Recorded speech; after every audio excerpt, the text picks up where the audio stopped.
चलिए last part देखते हैं हम केमिकल प्रॉपर्टीज ऑफ अमीन्स का। तो इसमें मैंने रिएक्शन लिखी है preparation of mono substituted aniline derivative by the acetylation of NH2 group.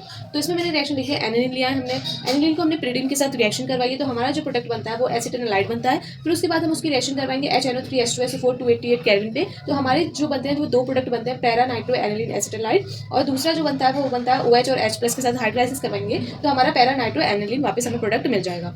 तो ये होती है हमारी preparation of mono substituted aniline derivative. Aniline का हमने डेरिवेटिव लिया है by the acetylation of the NH2 group.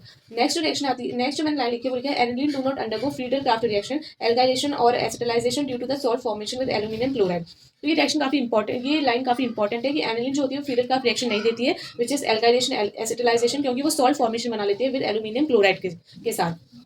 Next reaction आती है अमोनोलाइसिस। अमोनोलाइसिस में हम एल्काइल हैलाइड लेते हैं, एल्काइल हैलाइड के बाद हम NH3 केल्विन पे रिएक्शन करवाते हैं, हमारा HI बाहर आउट होता है, फिर हमारा एल्काइल अमीन बनता है। एल्काइल अमीन के बाद फिर उसके बाद दोबारा से हम एल्काइल हैलाइड के साथ रिएक्शन करवाते हैं, तो हमारा HI आउट होता है। फिर उसके बाद हमारा सेकेंडरी अमीन बन जाता है, फिर दोबारा से हम रिएक्शन करवाते हैं एल्काइल हैलाइड की, तो हमारी टर्शरी अमीन बन जाती है। तो ये होती है हमारी अमोनोलाइसिस प्रोसेस।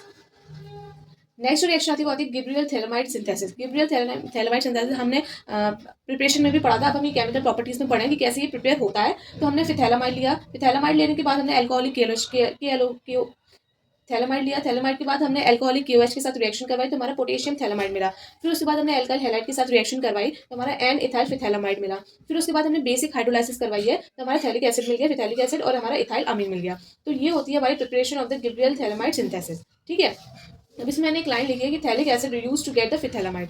तो जो थैलिक एसिड होती है वो रियूज करके वो थैलेमाइड देती है। फिर जो नेक्स्ट रिएक्शन आती है वो आती है नाइट्रोसेशन। नाइट्रोसेशन रिएक्शन में हमारी क्या होती है, हम ये वाला हम एक कंपाउंड लेंगे, उसके बाद HONO के साथ रिएक्शन करवाएंगे, तो हमारा जो प्रोडक्ट बनता है वो 4 नाइट्रोसो NN डाइमेथाइल एनिलीन बनता है। ये रिएक्शन काफी इंपॉर्टेंट है, वैसे ज्यादा पूछी नहीं जाती, लेकिन आप एक बार इस वीडियो को जरूर रीचेक करिए क्योंकि ये सारी रिएक्शन इंपॉर्टेंट है। नेक्स्ट रिएक्शन आती है वो आती है डायोजोटाइजेशन।